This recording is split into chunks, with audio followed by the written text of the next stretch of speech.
Boa tarde, aqui é Alan Lutfi falando um pouco sobre economia e investimentos.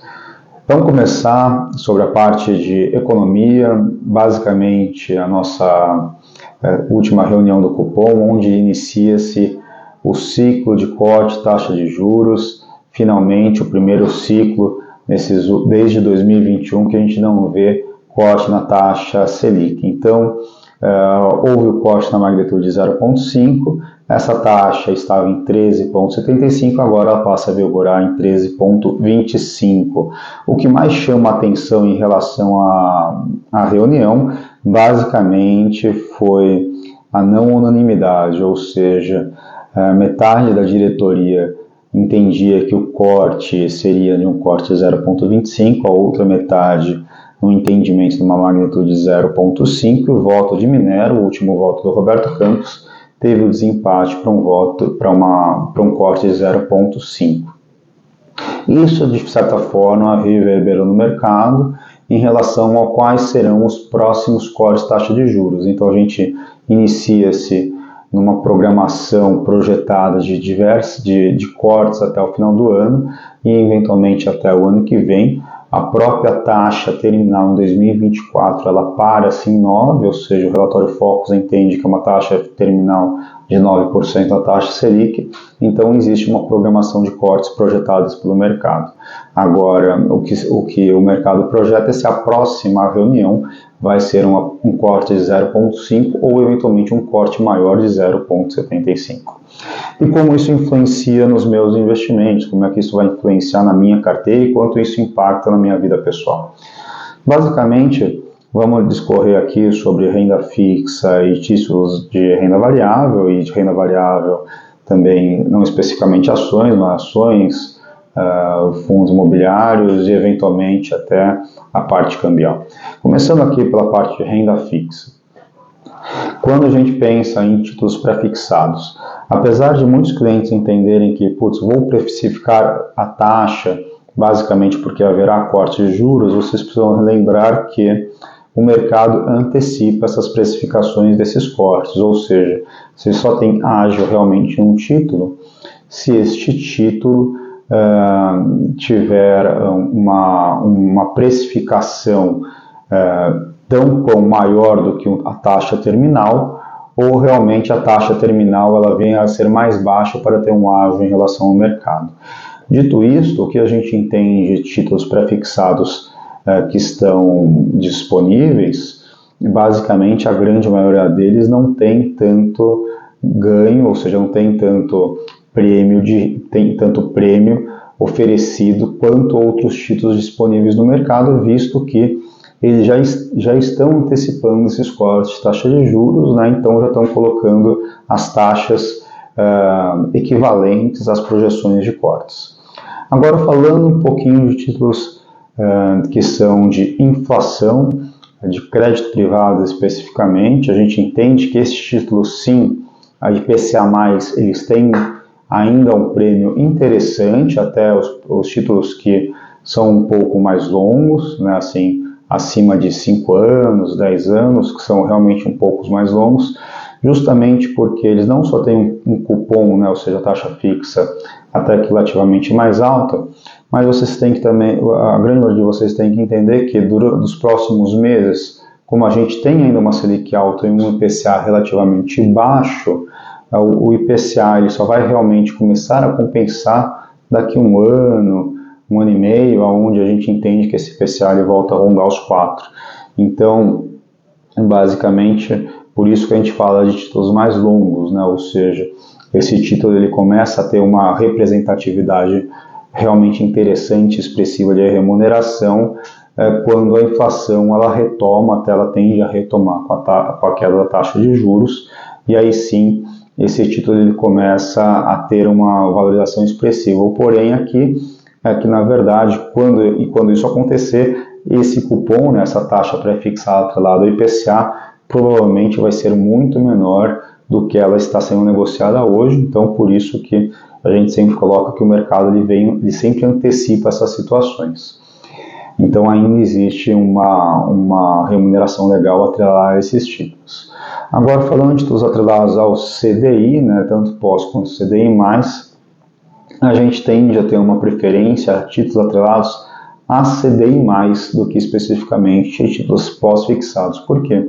Porque se você tem, por exemplo, um título CDI mais 3, CDI mais 2, essa taxa Selic vai para 10, por exemplo, CDI mais 3 basicamente seria o seu 130 do CDI, eventualmente você até consegue isso de uma forma líquida, dependendo do título que você coloca. Então ainda tem um prêmio relativamente nesses ativos, e aí esses ativos a gente entende até que poderia ser um pouco mais curto, justamente porque a Selic ela vai cair, mas ela também não tem projeção de ela cair, por exemplo, para 6, para 7, ela tem projeção de estar numa banda ainda nos 2 dígitos, e quem sabe ano que vem uma banda abaixo dos dígitos, mas a projeção seria os próprios 9. Então, realmente, CDI, títulos atrelados a CDI+, interessantíssimos nesse momento, óbvio, né, respeitando o limite de risco, exposição por emissor, liquidez, perfil, então, obviamente, respeitando o suitability do investidor. Agora, falando um pouquinho sobre títulos um pouco mais agressivos, né, de renda variável. Então, a gente já vem comentando que renda variável para os clientes agressivos já tinha uma certa predisposição da Selic cair, e isso ia influenciar rapidamente a renda variável, e de certa forma isso ocorreu. A Selic caiu, os títulos que são geradores de caixa basicamente subiram de uma forma expressiva. Então, conforme a gente vem comentando nos últimos vídeos, teve uma valorização expressiva de renda variável, muito em títulos geradores de caixa. A gente entende sim que ainda tem um upside relativo em bolsa até para o final desse ano, mesmo porque a taxa Selic em queda, você tem os valuations das empresas subindo, então realmente ainda tem, de certa forma, bons ativos para compor a carteira, muito dos clientes agressivos nesse caso. E, de certa forma, também é interessante, talvez, pensar em algum tipo de proteção, mesmo para os clientes agressivos, até para não deixar tanta volatilidade na carteira assim. Em relação a outras classes de ativos, por exemplo, fundos imobiliários, apesar de a gente não comentar muito sobre fundos imobiliários, porque fundos imobiliários, na nossa percepção, tem a taxa Selic de uma maneira muito correlacionada com esse tipo de ativos, a gente entende sim que ainda tem oportunidades em fundos imobiliários para os clientes agressivos especificamente, justamente porque com a Selic em queda, o dividend yield, né, o aluguel, ele passa a ser mais atrativo, então você tem realmente uma perspectiva de valorização em bons títulos, né, títulos que realmente têm tijolos reais, uma locação longínqua, bons inquilinos, então realmente esses títulos é legal o investidor ficar de olho. Agora, falando um pouquinho especificamente de dólar, né, que é sempre a parte mais crítica de comentar, né, porque é extremamente difícil fazer previsões, mas a gente entende que o carry trade, né, basicamente que é a troca de moeda aí, em empréstimos entre investidores que moram em diferentes países, essa operação específica,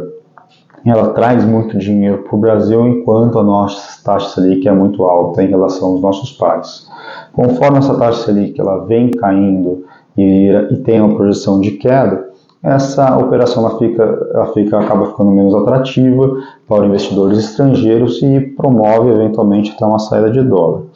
Dito isto, a gente entende que vamos muito na linha do relatório Focus de ter uma previsibilidade de dólar R$5, né, no final deste ano, e até um dólar um pouquinho superior ao ano que vem. A gente entende também que uma posição estrutural em dólar é sempre muito relevante para a carteira dos nossos clientes, visto que grande parte do nosso consumo hoje ele tem algum tipo de bens atrelados a dólar, então é sempre legal a gente estar exposto, né, em relação a essa variação cambial. Então sim, é um momento relativamente adequado. E como fazer isto, né? Como é que eu vou me expor nesse tipo de ativo? Você pode, obviamente, se expor de um fundo cambial, renda variável, BDRs ou eventualmente bonds, né? E a gente entende que talvez para os clientes mais conservadores os bonds sejam as melhores alternativas, e para os clientes mais agressivos realmente direto na renda variável, em títulos atrelados a dólar, né? Então você tem as próprias BDRs ou você tem também as próprias ações, enfim, que